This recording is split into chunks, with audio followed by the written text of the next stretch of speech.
and entertainment and royal correspondent at The Telegraph, India. Tagat, a very good morning to both of you.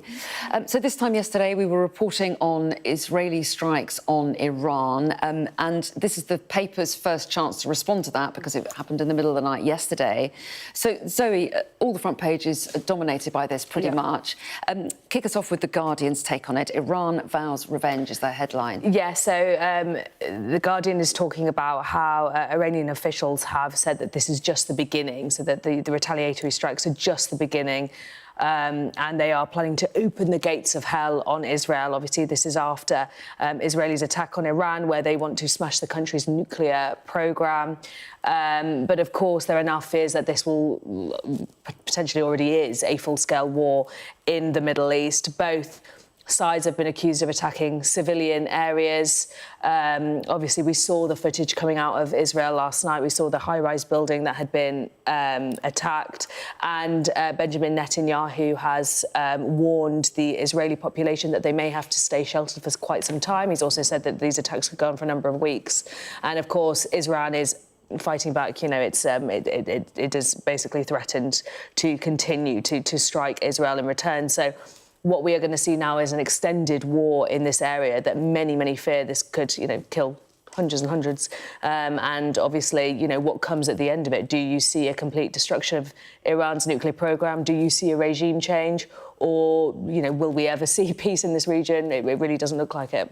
Well, that's right. I mean, so many questions about what happens next. India, the front of The Telegraph, similar take, a very simple headline, yes. Iran strikes back at Israel. And the question is, to what extent Iran can strike back, given the Israeli strikes, and the question to what extent they've limited their capacity. Right, exactly. So that's the interesting point, that obviously this has been an opportunistic strike by Israel because it's at a time when Iran is severely weakened and also their proxies are severely weakened, Hezbollah, and also their sort of friends in the region, with Assad being overthrown in Syria.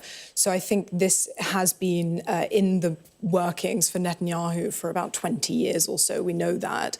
But the fact that he strikes now, and the fact that he's also taken a lot of their military top brass as well, as Zoe said, targeting the nuclear sites, has been key, because usually the Ayatollah would have communicated with them about the response. So I think this has sort of left them a bit limp, I think, because they're lacking in their military strategy now. They have severely been weakened over the war in the last sort of year and a bit. So it's definitely an opportunistic time. Yeah, and Israel saying that this will go on for some time. They've already said that. They are in for the long haul as far as they're concerned. In the meantime, the questions, as we say, about how Iran can respond, there are suggestions that they could go for sort of economic targets within the region.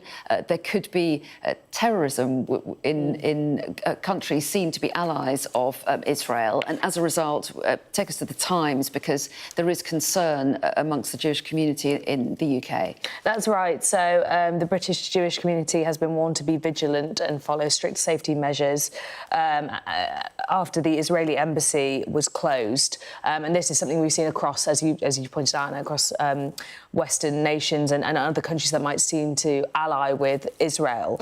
There are now fears that, as you say, this war could spill over into other countries, and we could see attacks on Israeli or even just Jewish parts of the population.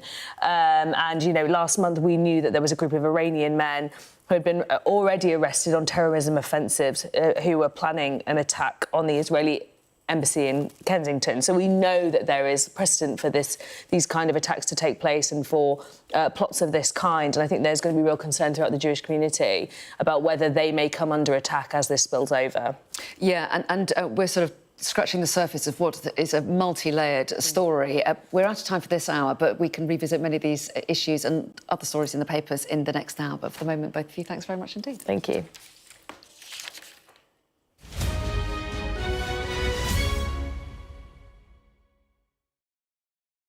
A show of military might and menace.